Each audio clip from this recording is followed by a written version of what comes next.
for the hardest-hitting show in talk radio. The true progressive voice since 2012. This is Southpaws.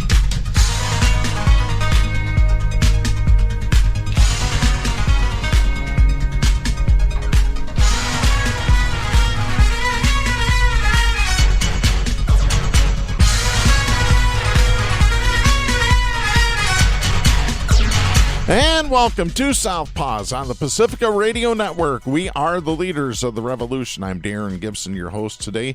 We have a lot of stories to get to, including Trump allies threaten Deloitte contracts after employee leaks Vance comments. We'll tell you about that. Officials debunk Trump's truly dangerous Hurricane Helene lies. We'll get to that in just a little bit. Speaking of hurricanes, we just had Hurricane Milton hit Florida. There's been quite a bit of damage there, more damage on top of what they've already experienced with Helene. So I believe Milton has finally moved out to the Atlantic Ocean after it passed through the peninsula of Florida. So I don't know. Those poor people in Florida have gotten the double whammy with Helene and then Milton right behind it. Oh, boy. We also have to talk about a whole bunch of other things. North Carolina's second largest newspaper condemns Trump for ridiculous Helene response falsehoods. We have to talk about a school in Pennsylvania that has now installed a viewing window in trans-inclusive restrooms. This story will make your blood boil, folks. All right, before we get to those stories and more, let's go ahead and tell you how you can listen to the show. First off, how you can follow the show. You can go to facebook.com/Southpaws Radio Show. You can follow us on X at Southpaws Radio. You can follow us on Tumblr at southpawsradioshow.tumblr.com. You can follow us on YouTube and Mastodon by doing a search for Southpaws Radio. You can become a patron of the show by going to patreon.com/Southpaws Radio. You can listen to the show anytime at Apple Podcasts, Spreaker, Podcast Addict, Podvine, and Pandora by doing a search for Southpaws. Once you found our logo, you found us. We send links to our weekly episodes to our Facebook, X, Tumblr, YouTube, and Mastodon accounts. You can listen to us on Global Community Radio Channel 1 every Saturday night at 11 Eastern, and you can listen to us on great Pacifica stations, including KCEI in Taos, New Mexico. So be sure to listen to us on your local Pacifica affiliate. If your affiliate is not carrying us, please call them and ask them very nicely to do so. We would greatly appreciate that. We're recording this show on Thursday, October 10th, 2024. Before we get into our news topics, I want to take a moment to talk to you third-party voters and those of you that have not made up your mind yet about who you're going to vote for. This is something that I brought up on my personal Facebook several days ago.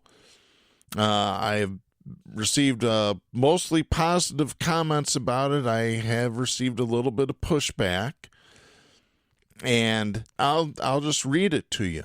It's really that simple. I mean, I have talked about how bad Donald Trump would be for this country if he gets reelected. I keep saying that every show. Well, I finally have had enough. I posted this last week, and I said, here's a dose of reality before tomorrow's episode of Southpaws. This was last week. One of two candidates will win the election for president. They are Kamala Harris and Donald Trump. Neither Jill Stein nor Cornel West have the votes. A vote for either of them helps Trump. That plain and simple. Sitting at home or skipping the top of the ticket helps no one. As the band Rush sings, if you choose not to decide, you still have made a choice. If you're not voting for Harris, then you're giving a very big f*** you to women, people of color, LGBTQ plus people, and the disabled. I meant what I typed. And I have had positive feedback. Pete, who listens to the show regularly, says that so true. Darren, so true. But I did get some negative feedback. Raina Cook, who used to do Women Libs Radio, which used to be our sister show, said, I disagree. We're only ever going to have candidates if we just concede to it. A third-party vote is not choosing. Is choosing not to participate in the two parties who are substantially the same party bullshit. Is choosing to keep third parties on the ballot. They literally pull this shit every election cycle. Shitty Dem candidate against Satan or something. If they wanted me to vote for them, they'd actually do some shit they campaign on, and I don't know, maybe not fund a genocide. Here we go again. All right, let's break this apart here. We're only going to get two-party candidates if we just concede to it. Well, I'm asking you to concede to it right now because of Donald Trump. We've already seen what Donald Trump did from 2017 to 2021 when he was president. We already know what he's capable of, and he promises to do worse this time around. You listen to his speeches. He's promised this. Is not participating in the two parties who are substantially the same. Well, they're not substantially the same. One wants to kill LGBTQ plus people, one doesn't. One would subjugate people of color back to slaves, one doesn't. The parties are not substantially the same. It's that simple. They're not substantially the same. Is choosing to keep third parties on the ballot. Well, third parties really haven't done much of anything over the last 20, 30 years. I don't see any Greens holding office in the state of Michigan. Not at the local level, not at the county level, not at the state level. Don't see it. They come on and they do this every 4 years. And yes, you're talking to somebody that voted for Jill Stein in 2016. I know what I'm talking about. 2016 was different. A lot of people voted for Jill Stein because they were pissed at what the Democratic Party did to Bernie Sanders. And yes, the Democratic Party at the national level screwed over Bernie Sanders. Hard. Without lube, without a kiss. But we ended up getting Trump because of it. Well, because of a lot of different factors. The third-party votes was one factor. People sitting out the election, 60,000 people in the state of Michigan alone, skipping the top of the ticket, 80,000 more writing in candidates who were not available and had not filled out paperwork to be write-in candidates. Nationally, in 2016, 1.75 million people did not vote for president, but voted down the ticket. They skipped the presidential election. 1.75 million people, 1,750,000 people. That's only in 33 states in the District of Columbia where the statistics are kept. Could you imagine if those had gone to Hillary Clinton? We wouldn't be talking about Trump. Trump probably would have never run again. But now he is.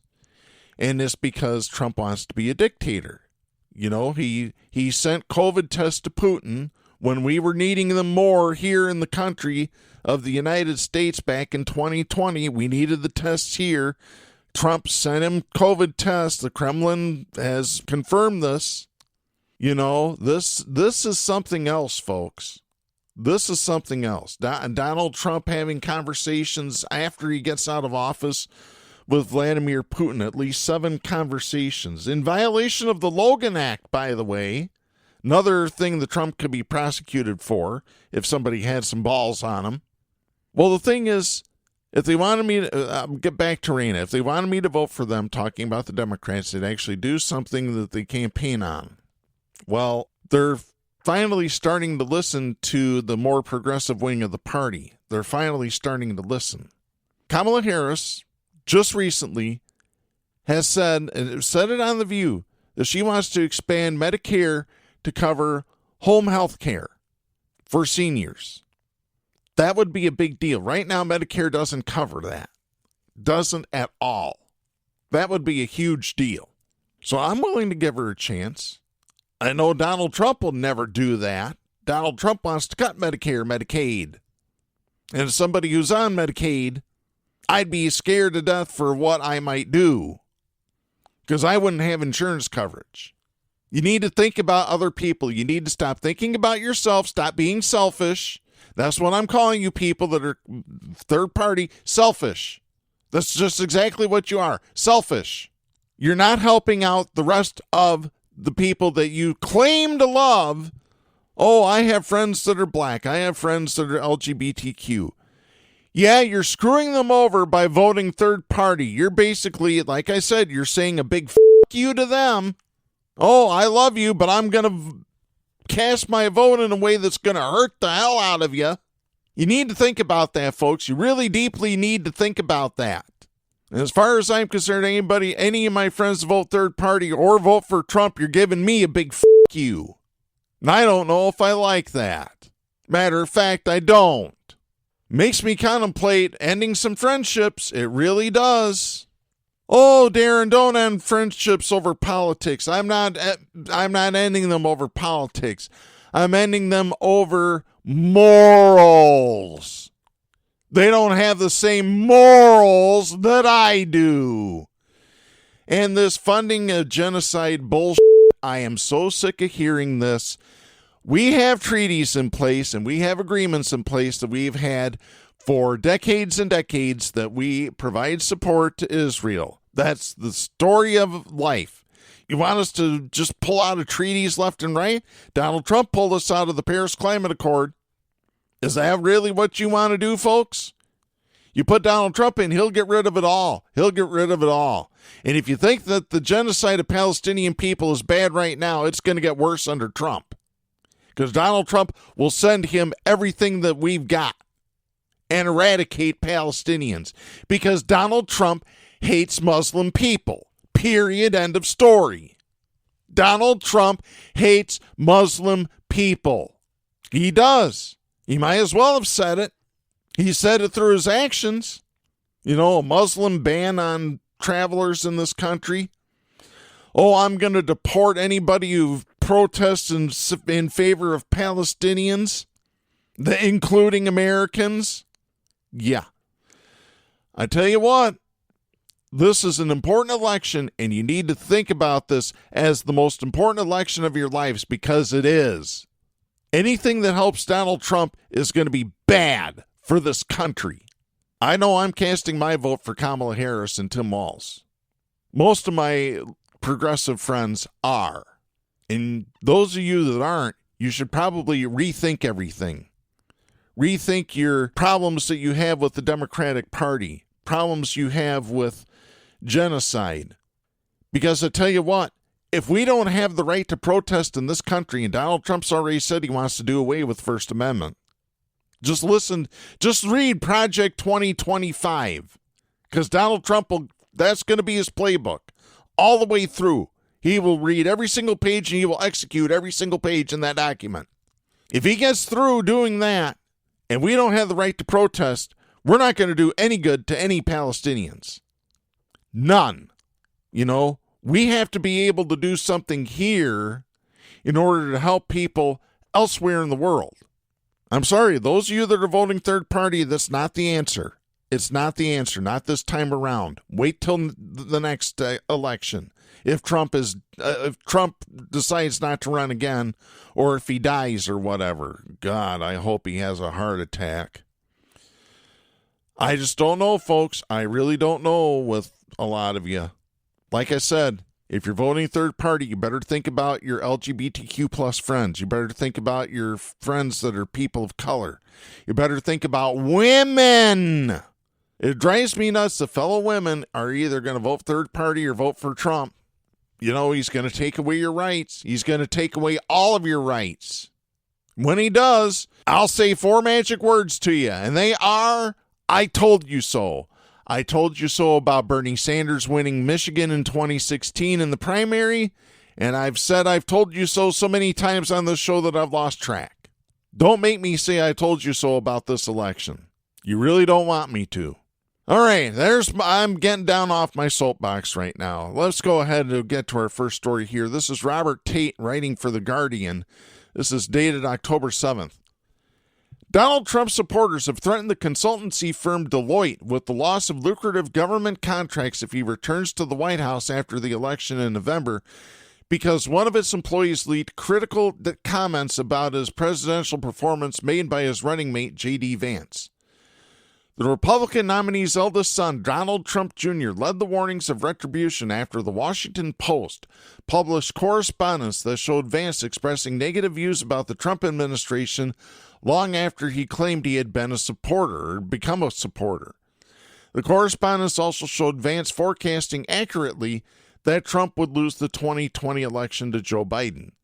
Ethics experts seized on the threats to punish Deloitte for the actions of an individual employee and warned that it might be a harbinger of how a second Trump administration would use its power over the federal government. Kedrick Payne, the senior director of ethics at the nonpartisan Campaign Legal Center, told the Washington Post, quote, "I've never seen anything like this. You can't imagine that if one employee out of thousands made a statement that offended an official, that then the government contracts would be in jeopardy." End of quote. The Post did not name the individual to whom Vance had expressed the anti-Trump messages privately on social media, but merely reported that the recipient had shared them with the paper. However, in a post on X, Trump Jr., who was instrumental in persuading his father to install Vance as his running mate, revealed the correspondent to be a consultant working at Deloitte. He suggested that the company's contracts with the U.S. government should be annulled. Trump Jr. said, quote, "An executive at Deloitte decided to interfere in the election and leak private convos with JD Vance to help Kamala Harris." End of quote. He continued, quote, "Deloitte also gets $2 billion in government contracts. Maybe it's time for the GOP to end Deloitte's taxpayer-funded gravy train." End of quote. Trump Jr. tagged Republican House Speaker Mike Johnson in his message and attached a screenshot of Deloitte's contracts with the government and the employee's company profile. The Post, which has received more than 2 million views and been retweeted 13,000 times, was circulated by Vance's spokesperson William Martin and followed up by the right-wing news site Breitbart. The site ran a story naming the Deloitte employee in question, focusing on his job. Jason Miller, an advisor to Donald Trump Sr., reacted to the Post by writing that the employee FAFO, which is short for F around and find out. Trump Jr. followed up his original September 27th post with another 2 days later saying, quote, "We're not forgetting this." End of quote. That was shared by Eric Schmidt, a Republican senator from Montana who called the matter outrageous and demanded that Deloitte, quote, "immediately and publicly respond to the scandal." End of quote. Trump Jr. justified his comments about the firm's government contract in a statement to the Washington Post, saying the employee, quote, "had a right to leak the communications. Washington Post had a right to print them, and I have a right to speak my mind about where my tax dollars go." End of quote. Vance's messages, examined by the Post, reported to have been triggered by an essay the Deloitte employee had written about the relationship between Catholicism and politics, reveal a far more negative view of Trump's presidency as it approached the end of its term than he has previously acknowledged. In February 2020, he wrote, quote, "Trump has just so thoroughly failed to deliver on his economic populism, accepting a disjointed China policy." End of quote. In June 2020, in a forecast of the outcome for that year's election, Vance wrote, quote, "I think Trump will probably lose." End of quote. He subsequently falsely claimed that the vote was stolen by the Democrats, echoing Trump. Vance has previously admitted to being a former critic of Trump, who he labeled around the time of his 2016 election triumph as cultural heroin. That's a direct quote. And America's Hitler, which is another direct quote. But Vance claims he was won over by Trump's performance as president. Oh, really? Yeah. No, you've been won over by the possibility of being vice president of the United States. Power tends to corrupt. Absolute power corrupts absolutely. Remember that quote? Oh, it's unbelievable, folks. Unbelievable. Speaking of Trump, let's get to Donald Trump's lies about Hurricane Helene. This is Charles R. Davis writing for Salon.com. This is dated October 7th. Donald Trump has repeatedly pushed lies about immigrants since at least 2015. So when a hurricane devastated large swaths of the Southeast last month, killing over 200 people, he predictably sought to blame the disaster on Democrats and undocumented immigrants. At first, what CNN described as the Republican candidate's barrage of lies and distortions centered on claims that President Joe Biden was denying aid to red states, refusing to even take their calls. Trump said last week, referring to Georgia Governor Brian Kemp, a Republican who soon clarified that Biden had in fact called him. Trump said, quote, "He's been calling the president and hasn't been able to get him," end of quote. So we know that that's bullshit. Kemp said, quote, "He offered that if there's other things we need, just to call him directly," end of quote. Kemp added that he's had a great relationship with FEMA, which has deployed nearly 7,000 personnel and provided upwards of $137 million in assistance to survivors of the destruction wrought by Hurricane Helene. Trump, fact-checked but not dissuaded, would go on to refine his lie, pivoting from claimed reports that deep red portions of the South were being denied aid to claiming no one would be getting any assistance because the money was all gone, spent, as it turns out, quote, on housing for illegal immigrants. The 78-year-old senile old man told his followers, quote, "They stole the FEMA money just like they stole it from a bank," end of quote. Bullshit! Here, Trump was referring to a program authorized by Congress that does indeed provide grants to help local governments and aid agencies provide housing for people seeking asylum. As the Washington Post noted, that program is administered by FEMA, but not with money for disaster relief. The Republican-led House of Representatives authorized an entirely separate pool of money. The only reported case of money being pulled from FEMA to cover the cost of housing and detaining immigrants? It occurred in 2019 when Donald Trump was president and his administration yanked a total of $271 million from the Department of Homeland Security, including $155 million from FEMA's Disaster Relief Fund to address a surge in asylum applications. So when Representative Elise Stefanik, Republican of New York, a member of the Republican House leadership, claimed last week on Facebook that Democrats, quote, "drained FEMA to give handouts to illegal immigrants, including dangerous criminals," end of quote, she knew that she was referring to a program authorized by the Republican-led chamber in which she presides. When she added that, quote, "there isn't enough left for Americans left devastated by Hurricane Helene," end of quote, Stefanik, who was silent in 2019, present for votes authorizing the program in 2023 and 2024, likewise knew she was lying to spread fear and sow division. The cynical and wrong response to this deluge of stuff we made up is to claim that such dishonesty is the norm, the world of politics being the refuge of scoundrels. But that's low-info nihilism masquerading as sophistication.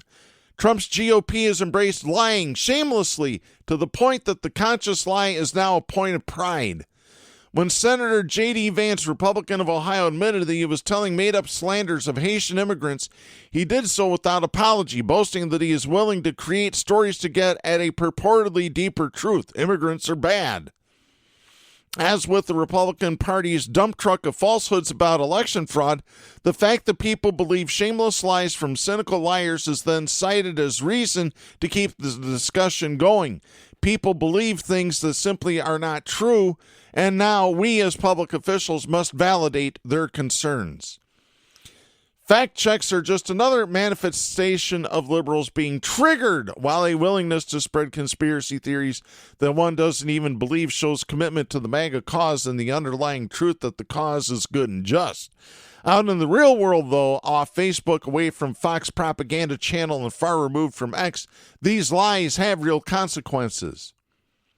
Aaron Ellenberg, sheriff of Rutherford County, North Carolina, told the New York Times, quote, "I've never seen anything like it," end of quote. Ellenberg was referring to claims spread by Trump ally Laura Loomer, a self-styled white nationalist who openly celebrates the killing of migrants, about FEMA supposedly taking hurricane-damaged property from Republicans and giving it to elite business interests looking to mine it for lithium. Ellenberg said he's had to spend days debunking the misinformation, which continues to be spread by elected Republicans. Representative Marjorie Trader Greene, Republican of Georgia, recently suggested that a shadowy they used a top-secret weather machine to create a Category 4 storm. Ellenberg said, quote, "I'm sick and tired of this crap," end of quote. FEMA now has a regularly updated section on its website debunking viral claims spread by Trump and associates, including the assertion that it's now, quote, "in the process of confiscating Helene survivor property," end of quote.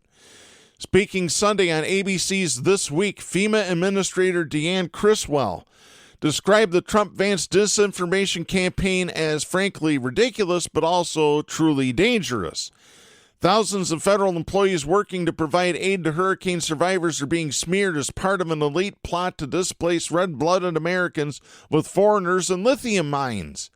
Part of the danger is that Republicans, either actively spreading the lies or answering to a base that believes them, may be unwilling to provide aid for hurricane victims going forward. If FEMA is merely a tool for Democrats to replace white Americans with non-white immigrants, why should we give it any more money? Dozens of Republican lawmakers voted against the last FEMA appropriations bill. Now House Speaker Mike Johnson, Republican of Louisiana, isn't so sure he'll hold such a vote again anytime soon, despite the Biden administration warning that the huge toll from Helene could make FEMA run out of money before hurricane season is over. Johnson, appearing on Fox Propaganda Channel Sunday, said he'll wait until after the election before considering any such request. Quote, "The thing about these hurricanes and disasters of this magnitude is it takes a while to calculate the actual damages, and the states are going to need some time to do that." End of quote. According to Republican leaders, then, FEMA is running out of money for real GOP voting Americans, but we'll have to wait and see if Trump wins in November before we appropriate any more. In the meantime, the party will continue to lie, with Trump again claiming Monday on his website Truth Social that, quote, almost all the FEMA money had gone to illegal migrants, end of quote, which we already know that is ridiculous. Neither conspiracy theories nor politicians lying is a new thing in America, but it would be a mistake to conclude that nothing has changed since 2016, when one of the two major political parties was taken over by a man who took fringe falsehoods and made them his entire platform. As Michaela Panatharante, senior counsel at the Brennan Center for Justice, told Business Insider, quote, "It's not necessarily unusual for emergency situations to be breeding grounds for mis- and disinformation," end of quote. What is new, however, is the extent of it, she said. Party leaders sharing lies on platforms run by fascism-curious billionaires, and, quote, "I don't think it's a coincidence that it's so close to a very consequential national election," end of quote. Let's continue talking about Trump's lies. This is John Bowden writing for The Independent. This is dated October 6th. Donald Trump is now facing condemnation from the editorial board of North Carolina's second largest newspaper as he continues to take criticism for politicizing the response to Hurricane Helene across the U.S. Southeast. Trump was in Georgia last week to survey hurricane damage alongside the state's governor, Brian Kemp, a one-time foe who has returned to the Trump world fold like many Republicans seeking political cover. On Monday, he attacked Vice President Kamala Harris and the Biden administration in a Truth Social post for supposedly, quote, going out of their way to not help people in Republican areas, end of quote, a false charge. A Republican lawmaker representing 3 counties in hard-hit western North Carolina, which is largely rural and politically trends conservative, has called it a junk conspiracy. He'd go further in an interview with Kellyanne Conway, one of his most ardent truth twisters on cable TV before she was largely exiled from the networks, accusing Harris of trying to hurt western North Carolina residents. On Saturday, Trump's claims provoked a response from one of the state's most widely read newspapers, the Charlotte Observer. The Observer's editorial board slammed Trump for his lies about the federal response to Helene, which is believed to have killed more than 100 across the state. The newspaper's editorial read this way, quote, "This is not a situation to capitalize on for political gain, but former President Donald Trump has politicized the situation at every turn, spreading falsehoods and conspiracies that fracture the community instead of bringing it together. There's no evidence to support any of those ridiculous claims, and by every indication, state and federal agencies have been working to help people in need," end of quote. Adding that the hurricane-ravaged areas of the state were not a political football for the Trump campaign, the Observer also swiped at the state's Trump-endorsed Lieutenant Governor Mark Robinson for spreading the conspiracies. Robinson's reasoning for doing so was clear. He's at the center of the complete implosion of his campaign over a shocking CNN investigation which found that a screen name and email address linked to the sitting lieutenant governor was linked to a wide array of disgusting and vile comments on a porn site, including Mark Robinson's assertion that he's a black Nazi. Yes, he said that. Harris herself was in the state on Saturday and visited Asheville, a city hit by substantial flooding during the storm. She told a volunteer leader, quote, "We're here for the long haul," end of quote. Robinson also received special mention in the piece for his failure to show up for a key vote to declare a state of emergency, part of his role as lieutenant governor, while he continued to campaign for the governorship. The vote still passed without his participation. Hundreds are believed dead after Helene caused massive flooding and triggered landslides that wiped out bridges and homes. It's now the second deadliest hurricane to strike the U.S. in more than a half-century. Federal aid approved for Helene survivors has already passed $45 million, and that number may continue to rise. FEMA's website indicates that the Disaster Relief Agency has already distributed more than 1.5 million meals and more than 12.6 million liters of drinking water as part of aid efforts. President Joe Biden further announced the deployment of 500 National Guard members equipped with advanced technological assets to western North Carolina. The agency has even been forced to put out a separate webpage to counter misinformation and conspiracies surrounding Hurricane Helene relief, including charges from right-wing social media accounts claiming that aid is being distributed on the basis of ethnicity. Tom Tillis, the state's senior member in the U.S. Senate, addressed Trump's fake claims on Sunday. He told CBS's Face the Nation, quote, "We can have a discussion about the future of this administration's border policies and the billions of dollars it's costing, but right now, not yet. Is it affecting the flow of resources to western North Carolina?" End of quote. So Donald Trump continues to lie and lie and lie and lie. And JD Vance is lying. Marjorie Taylor Greene is lying. Governor Death Sentence is lying through his teeth. They all lie. All of them. All of them.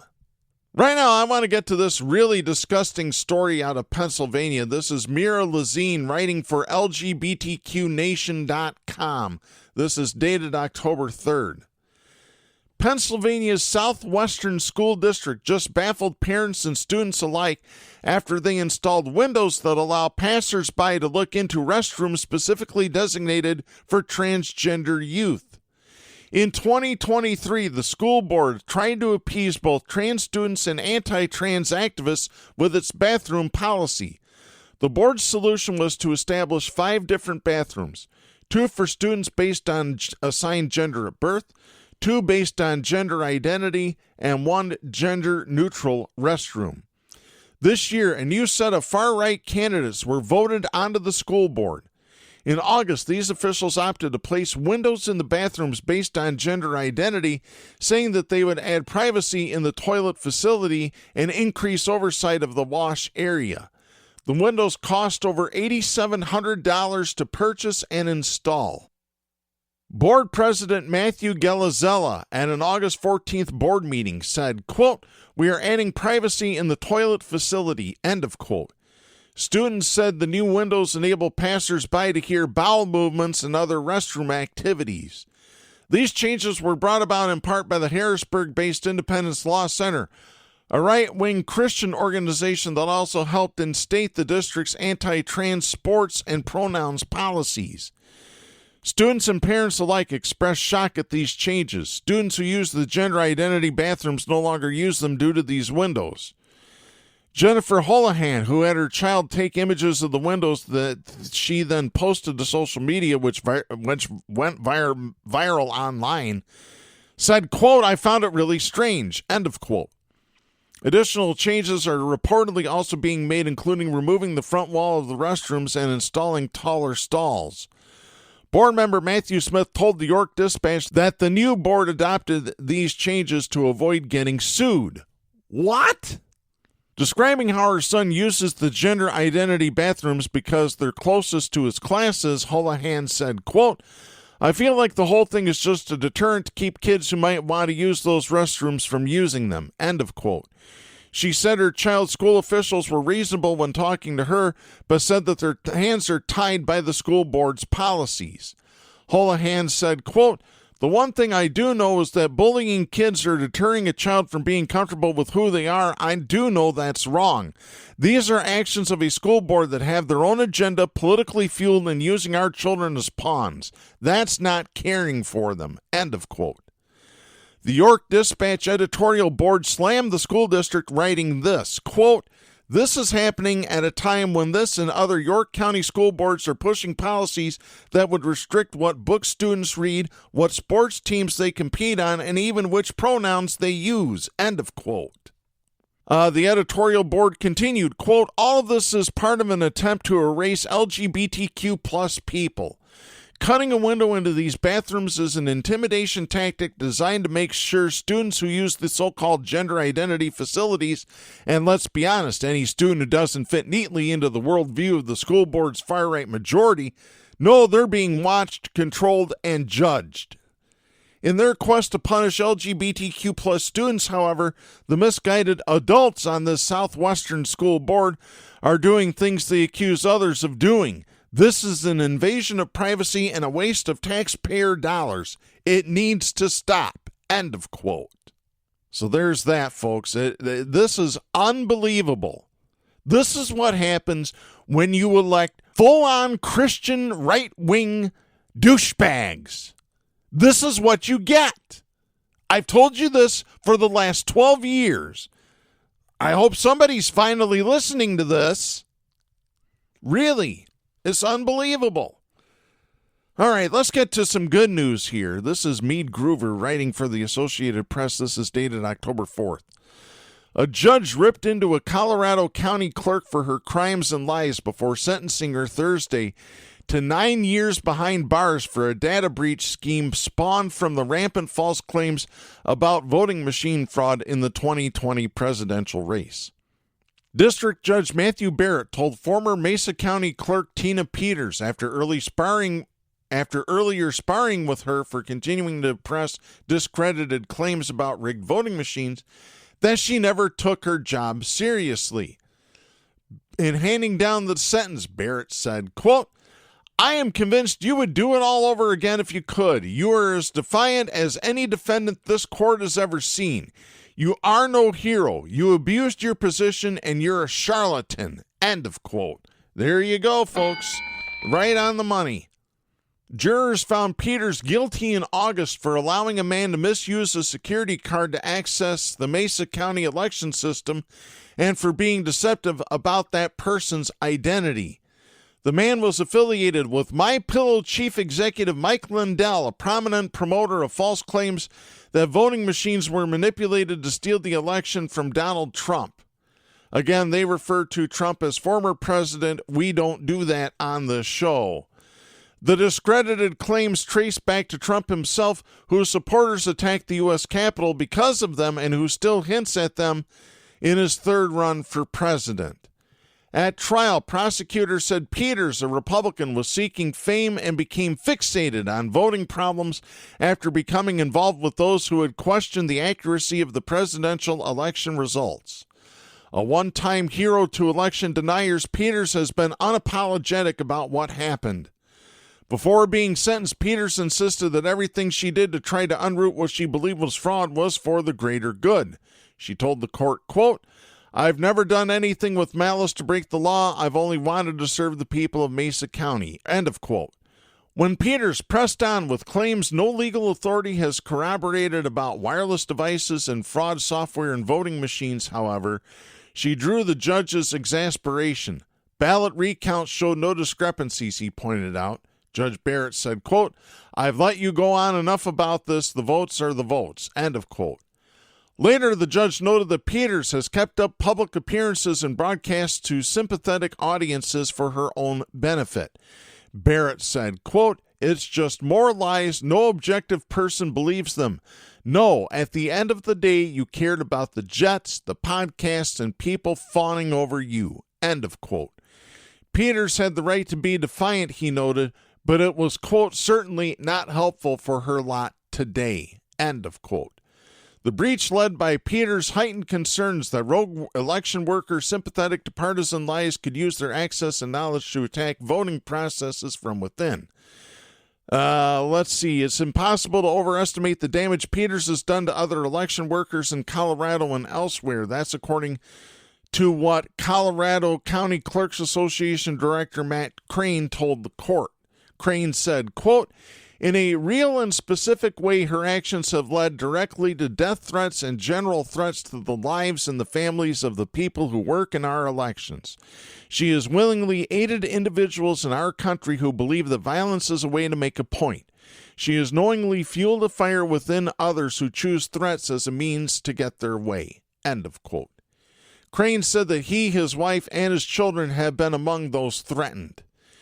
In Mesa County, a scenic, mostly rural area on the Colorado western slope known for its peaches, vineyards, and mountain biking, as well as oil and gas drilling, Peters' actions have cost the local government $1.4 million in legal fees and lost employee time, the County Commissioner Cody Davis estimated at the sentencing hearing. Also, Peters' notoriety has incurred unseen costs for the area, Davis told the court. Davis said, quote, "We have a lot of pride in this community, but our reputation has taken a hit. Her behavior has made this county a national laughingstock." End of quote. Peters was convicted of 3 counts of attempting to influence a public servant, 1 count of conspiracy to commit criminal impersonation, first-degree official misconduct, violation of duty, and failing to comply with the Secretary of State. She was found not guilty of identity theft, 1 count of conspiracy to commit criminal impersonation, and 1 count of criminal impersonation. Yet she persisted on social media to accuse Colorado-based Dominion voting machines, which made her county's election system, and others of stealing votes. Secretary of State Jenna Griswold said in a statement in response to Peters' sentencing that Colorado won't allow anyone to threaten its elections. Griswold said, quote, "Colorado's elections are the nation's gold standard. I am proud of how we have responded to the first insider elections breach in the nation and look forward to another secure and successful election in November." End of quote. Attorney General Phil Weiser, in a statement, called the sentence, quote, "fair and just," end of quote. By the way, the judge in this case, Barrett, has now received death threats as well. So let me just mention that in this story as well as we wrap this up here. I want to get to our next story here. This is a follow-up to something we reported on out of Wisconsin over the last year or so, and it has to do with the funding of schools in the state of Wisconsin. This is Scott Bauer writing for the Associated Press. This is dated October 9th out of Madison, Wisconsin. Justices on the Wisconsin Supreme Court said Wednesday that Governor Tony Evers' creative use of his expansive veto power in an attempt to lock in a school funding increase for 400 years appeared to be extreme and crazy, but questioned whether and how it should be reined in. Justice Jill Karofsky said during oral arguments, quote, "It does feel like the sky is the limit, the stratosphere is the limit," end of quote, referring to the governor's veto powers. She continued, quote, "Perhaps today we are at the fork in the road. I think we're trying to think, should we today in 2024 start to look at this differently," end of quote. The case, supported by the Republican-controlled legislature, is the latest flashpoint in a decades-long fight over just how broad Wisconsin governor's partial veto powers should be. The issue has crossed party lines, with Republicans and Democrats pushing for more limitations on the governor's veto over the years. In this case, Evers made the veto in question in 2023. His partial veto increased how much revenue K-12 public schools can raise per student by $325 a year until the year 24-25. Evers took language that originally applied the $325 increase for the 2023, 2024, and 2024-25 school years and instead vetoed the 20 and the hyphen to make the end date 24-25, more than 4 centuries from now. In a filing with the court ahead of arguments, Attorneys for legal scholar Richard Briffault of Columbia Law School said, quote, "The veto here approaches the absurd and exceeds any reasonable understanding of legislative or voter intent in adopting the partial veto or subsequent limits," end of quote. That argument was cited throughout the oral arguments by justices and Scott Rosenau, attorney for Wisconsin Manufacturers and Commerce Litigation Center, which handles lawsuits for the state's largest business lobbying group, and brought the case. The court should strike down Evers' partial veto and declare that the state constitution forbids the governor from striking digits to create a new year or to remove language to create a longer duration than the one approved by the legislature, Rosenau argued. Finding otherwise would give governors unlimited power to alter numbers in a budget bill, Rosenau argued as well. Justices appeared to agree that limits were needed, but they grappled with where to draw the line.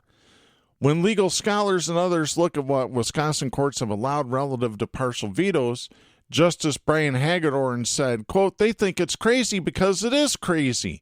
We allow governors to unilaterally create law that has not been proposed to them at all. It is a mess of this court's making," end of quote. The initial reaction from anyone would be that a 400-year veto is extreme, said Justice Rebecca Dallatt.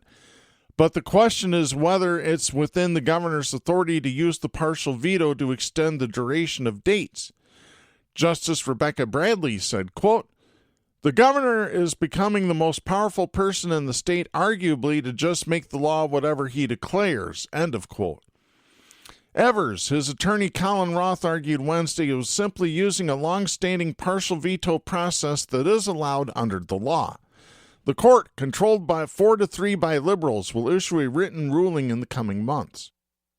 Wisconsin's partial veto power was created by a 1930 constitutional document, but it's been weakened over the years, including in reaction to vetoes made by former governors, both Republicans and Democrats. Voters adopted constitutional amendments in 1990 and 2008 that removed the ability to strike individual letters to make new words, the Vanna White veto, and the power to eliminate words and numbers in 2 or more sentences to create a new sentence, the Frankenstein veto. The lawsuit before the court on Wednesday contends that Evers' partial veto is barred under the 1990 constitutional amendment prohibiting the Vanna White veto, named for the co-host of the game show Wheel of Fortune who flips letters to reveal word phrases. But Evers argued that the Vanna White veto applies only to striking individual letters to create new words, not vetoing digits to create new numbers.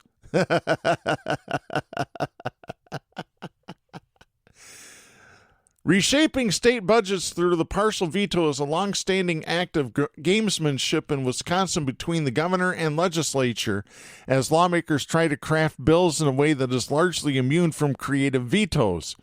The Wisconsin Supreme Court, then controlled by conservatives, undid 3 of Evers' partial vetoes in 2020, but a majority of justices did not issue clear guidance on what was allowed.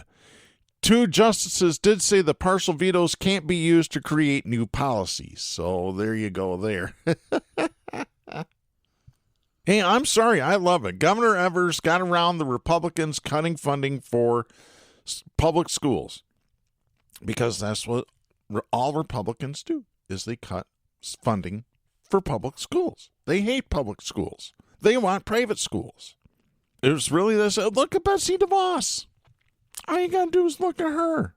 All right, let's get to our next story here. This is something else. This is Michelle L. Price writing for the Associated Press. This is dated October 7th out of New York. Republican presidential nominee Donald Trump on Monday suggested that migrants who are in the U.S. and have committed murder did so because, quote, "it's in their genes," end of quote. He added that there are, quote, "a lot of bad genes in our country right now," end of quote. It's the latest example of Trump alleging that immigrants are changing the hereditary makeup of the U.S.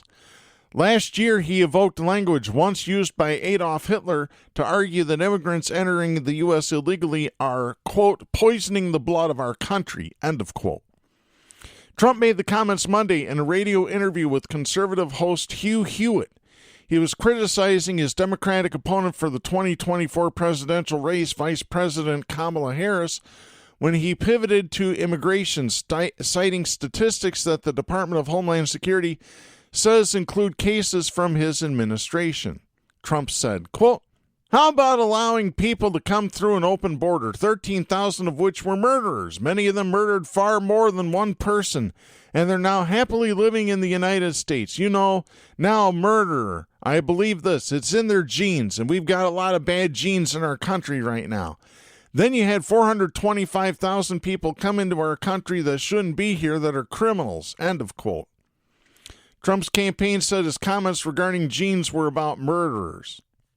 Caroline Leavitt, the Trump campaign's national press secretary, said in a statement, quote, "He was clearly referring to murderers, not migrants. It's pretty disgusting. The media is always so quick to defend murderers, rapists, and illegal criminals if it means writing a bad headline about Donald Trump." End of quote. She said President Trump. We don't refer to Trump as president on this show. U.S. Immigration and Customs Enforcement released immigration enforcement data to Republican Representative Tony Gonzalez last month about the people under its supervision, including those not in ICE custody. That included 13,099 people who were found guilty of homicide and 425,431 people who were convicted criminals. But those numbers span decades, including during Trump's administration, and those who are not in ICE custody may be detained by state or local law enforcement agencies, according to the Department of Homeland Security, which oversees ICE. The Harris campaign declined to comment. Asked during her briefing with reporters on Monday about Trump's bad genes comment, White House Press Secretary Karine Jean-Pierre said, quote, "That type of language, it's hateful, it's disgusting, it's inappropriate. It has no place in our country." End of quote. The Biden administration has stiffened asylum restrictions for migrants, and Harris, seeking to address a vulnerability as she campaigns, has worked to project a tougher stance on immigration. Trump has made illegal immigration a central part of his 2024 campaign, vowing to stage the largest deportation operation in U.S. history if elected. He has a long history of comments maligning immigrants, including referring to them as animals and killers and saying that they spread diseases. Last month, during his debate with Harris, Trump falsely claimed Haitian immigrants in Ohio were abducting and eating pets. Trump questioned why the U.S. was accepting immigrants from Haiti and Africa rather than Norway, and told 4 congresswomen, all people of color, 3 of whom were born in the U.S., quote, "to go back and help fix the totally broken and crime-infested places from which they came." End of quote. Well, Donald Trump is a racist. There's more proof of it. There you go, folks. There you go. All right, I'm going to get to one final story here if we've got time to get through all of it. This is Dave Collins writing for the Associated Press. This is dated October 9th. Rudy Giuliani's son is trying to stop 2 Georgia election workers who won a $148 million defamation judgment against his father from taking the elder Giuliani's New York Yankees World Series rings, saying in new court filings that he is actually the rightful owner because they were gifted to him years ago. Andrew Giuliani, who was unsuccessful in a 2022 Republican bid for New York governor, said in papers filed Tuesday in federal court in Manhattan that his father gave him 4 World Series rings as a gift in 2018. He added that he and his father agreed that the elder Giuliani would temporarily keep one of the rings to wear around. Rudy Giuliani received the rings, one for each of the Yankees championships in 1996, 1998, 1999, and 2000 during his terms as mayor of New York City in those years. In filings in a failed bankruptcy attempt this year, Rudy Giuliani listed 3 World Series rings as personal property as part of an estimated $30,000 jewelry collection that also includes expensive watches. The Georgia election workers, Ruby Freeman and her daughter, Wandrea Shea Moss, won the $148 million defamation judgment over Rudy Giuliani's false ballot fraud claims against them related to the 2020 presidential election. Freeman and Moss said Giuliani pushed Donald Trump's lies about the election being stolen, which led to death threats that made them fear for their lives.